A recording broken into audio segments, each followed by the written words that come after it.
আর শত্রু বিপদে আপনাকে গ্রাস করে রেখেছে, কোনো কাজেই যেন সফলতা নাই, যেটাতে হাত দেন সেটাতেই লস, কোনো কিছুতে আপনার সাফল্য নাই, সন্তান কথা শোনে না, স্ত্রী কথা শোনে না, পরিবার পরিজন নষ্ট হয়ে গিয়েছে, কিভাবে আপনি বাঁচবেন? প্রবাসে আটকা পড়ে গেছেন, আসতেও পারেন না, কোনো কাজও পাচ্ছেন না, আপনি আমলটা করেন।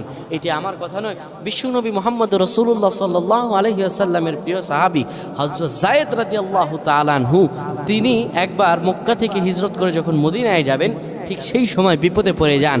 ওনাকে একটি লোক বিপদে আটকে ফেলে এবং ওনাকে হত্যা করার চেষ্টা করে। তখন তিনি আল্লাহ তাআলার এই খাস নামটি ধরে সাহায্য চেয়েছিলেন, আল্লাহ তাআলা তাকে বিপদ থেকে মুক্ত করেছেন। সুবহানাল্লাহ। সেই দোয়াটা কি? তিনি যখন বিপদে পড়ে যান, তিনি বলেন, আগিসনি ইয়া রহমান, আগিসনি ইয়া রহমান। অপর এক বর্ণনায় এসেছে, আগিসনি ইয়া গিয়াসার রহমান। যখনই বিপদে পড়ে